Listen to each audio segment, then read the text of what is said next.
অধিকাংশ মেয়েদের সংসার ভাঙে শুধুমাত্র তাদের রাগ, জিদ ও অহংকারের কারণে। এই সমাজে ডিভোর্স ম্যাক্সিমাম হচ্ছে মেয়েদের পক্ষ থেকে, সংসার ভাঙে মেয়েদের পক্ষ থেকে, এটাই দেখা যায়। কারণ হচ্ছে মেয়েদের ভিতরে এই তিনটি প্রবলেম খুব বেশি দেখা যায়। ফার্স্ট হচ্ছে তাদের ভিতরে দেখা যায় হচ্ছে রাগ, খুব বেশি রাগ, হাজবেন্ডকে মানতেই চায় না, রাগ এমন বেশি হয়েছে ভাঙচুর করে, থাকবে না তো থাকবে না, কথায় ছাড় দেয় না। মনে রাখবেন বোন, মনে রাখবেন মা, আপনার এই রাগ, মেয়ে মানুষ জিদ করে রাগ করে কখনো ভালো কিছু করতে পারে না, তারা ধ্বংসের দিকেই যায়। মেয়েরা যত বেশি নরম হবে ছেলেরা তত বেশি এই জায়গায় নিবে, আর মেয়েরা যত বেশি রাগ দেখাবে, কোন পুরুষ মানুষ যার ভিতরে পুরুষত্ব আছে, যে বেটা মানুষ, সে কখনো মেয়েদের রাগ পছন্দ করে না, সে কখনো মেয়েদেরকে খুব বেশি এক্সাইটেড হওয়া, খুব বেশি রেগে যাওয়া, মালেকা হামিরার মতো এগুলো পছন্দ করে না। ডাইনি মার্কা মেয়ে কোনো ছেলে পছন্দ করে না।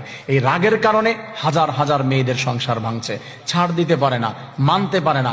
হাজবেন্ড কেন এটা বললো, কেন এই কথা বললো, কি জন্য এই কথা বললো, অমুকের সাথে কেন কথা বললো, কেন সে আরেকটা মেয়ের সাথে কথা বললো।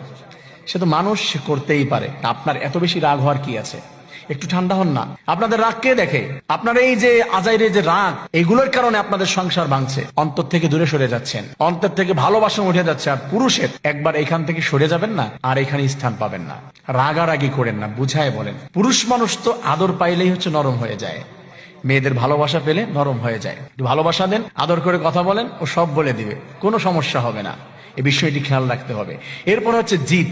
অনেক মেয়ে জিদ করে, জিদ করে এত বেশি যে কেন এই কথা বলেছে, আমি আর জীবনে কোনোদিন বাবার মেয়ে যদি হয়ে থাকি তাহলে তার ভাত খাবো না, তার বাড়ি যাব না, এই ধরনের কথা বলে। যে জিদ করেছি তো করেছি, আমি এক বাবার মেয়ে, এক কথা, আমি হচ্ছে মন্ডল বংশের মেয়ে, আমি মোল্লা বংশের মেয়ে, আমি চৌধুরী বংশের মেয়ে, আমি মাতবর বংশের মেয়ে। এই যে বংশের কথা বলে যে আমি ওই বংশের মেয়ে, আমি কিন্তু নরম হওয়ার নয়। এই যে জিদ, আপনাকে জিদ করে বাবার বাড়ি চলে আসতেছেন রাগ করে, আবার সে হাজবেন্ডের ঘরে আপনি যাবেন। হ্যাঁ, আপনি কি মনে করেছেন এটা পুরুষ মানুষ আবার নিয়ে যাবে আপনাকে? সব পুরুষ কিন্তু ওরকম না। জিদ করে চলে গিয়েছেন, ঘর থেকে বের হয়েছেন, রিকোয়েস্ট করার পরেও থাকেন নাই, পুরুষ মানুষ আপনাকে নিবে না। নিবে দুই চারজন আছে, বাট ম্যাক্সিমাম এটা সহ্য করতে পারবে না। এরপরে আসেন অহংকার।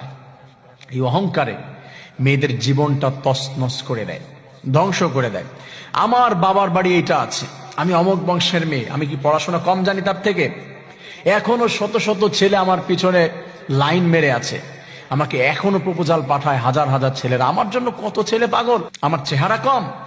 এই যে আপনার যে অহংকার বোন, আপনার এই অহংকারটা আপনাকে ধ্বংস করেছে। এই অহংকার আপনাকে নিঃশেষ করে দিবে।